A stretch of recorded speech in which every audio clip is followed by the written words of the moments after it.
నగరంలో వర్షాలపై హైడ్రా సిద్ధంగా ఉందన్నారు Hydraa commissioner Ranganath. GHMC, traffic, జలమండలి, విద్యుత్ అధికారుల సమన్వయంతో ముందుకెళ్తున్నామన్నారు.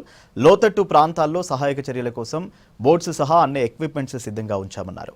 ఓఆర్ఆర్ పరిధిలో 400కి పైగా వాటర్ లాగింగ్ పాయింట్స్ ఉన్నాయన్నారు. మేజర్ వాటర్ లాగింగ్ ఏరియాల్లో ఇప్పటికే హైడ్రా టీమ్స్ మోహరించాయన్నారు. అత్యవసరమైతే తప్ప పబ్లిక్ బయటకు రావద్దని, యువత కూడా సహాయక చర్యల్లో పాల్గొనాలని కోరారు హైడ్రా కమిషనర్.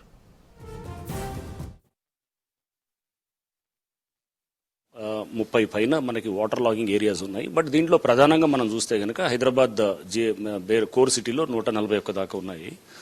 ఇలా కాకుండా మేజర్ వాటర్ లాగింగ్ పాయింట్స్ చూసుకుంటే కనుక దాంట్లో దాదాపు మనకు ఒక సిటీ మొత్తం అంటే ఔటర్ రింగ్ రోడ్ దాకా చూస్తే దాదాపు ఒక 55 దాకా ఉన్నాయి అనమాట మేజర్గా ఉండేది. అంటే ఇట్లా రకరకాలుగా మనకు వాటర్ లాగింగ్ పాయింట్స్ ఒకటి, సబ్మర్జెన్స్ ఏరియాస్ కూడా మోర్ దెన్ 350 సబ్మర్జెన్ ఏరియాస్ కూడా మనకి ఉన్నాయన్నమాట. అంటే లో లయింగ్ ఏరియాస్. ఇప్పుడు ఫోర్కాస్ట్ మీరు చూస్తే కనుక నార్థన్ పార్ట్ ఆఫ్ హైదరాబాద్కి ఎక్కువ వర్షాలు ఉండడానికి అవకాశం ఉందని చెప్పేసి మనకు ఐఎండీ ఫోర్కాస్ట్ ఇచ్చిందన్నమాట.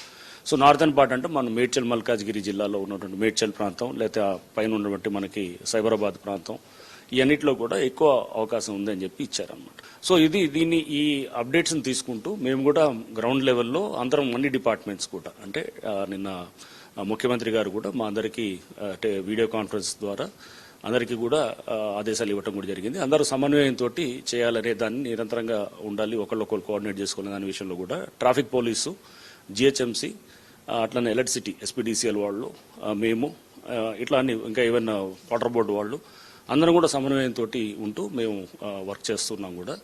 సో దీంట్లో law and order police support కూడా తీసుకోవడం జరుగుతుంది. సో వాటర్ లాగింగ్ ఏరియాస్లో ట్రాఫిక్ని రెగ్యులేట్ చేయడానికి ట్రాఫిక్తో పాటు లా అండ్ ఆర్డర్ వాళ్ళు ఉంటున్నారు. ప్లస్ మేము కూడా మా టీమ్స్ అన్నింటినీ కూడా అక్కడ ఆ ప్రాంతాల్లో డిప్లాయ్ చేసి పెట్టాము.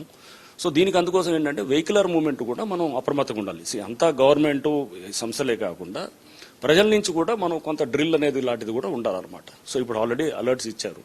సఫిషియెంట్ అలర్ట్స్ ఇచ్చిన తర్వాత ప్రజలు ఏం చేయాలి, న్యాచురల్గా వాళ్ళు కూడా అందరూ ఇచ్చే కలెక్టివ్ ఎఫర్ట్ అందరూ కలిసి చేయాల్సిన బాధ్యత ఉంది. కాబట్టి మూమెంట్స్, అనవసరమైన మూమెంట్స్ లేకుండా తగ్గించుకోవటం, అవసరం అనుకుంటే తప్ప ఇటువంటి మనకు అలర్ట్ ఇచ్చిన తర్వాత ఒక ఐఎండీ నుంచి ఇచ్చినటువంటి ఒక సీరియస్ అలర్ట్ ఉన్నప్పుడు మనం ట్రాఫిక్ మూమెంట్స్ తక్కువ చేస్తే ఆటోమేటిక్గా ట్రాఫిక్ తగ్గుతుంది.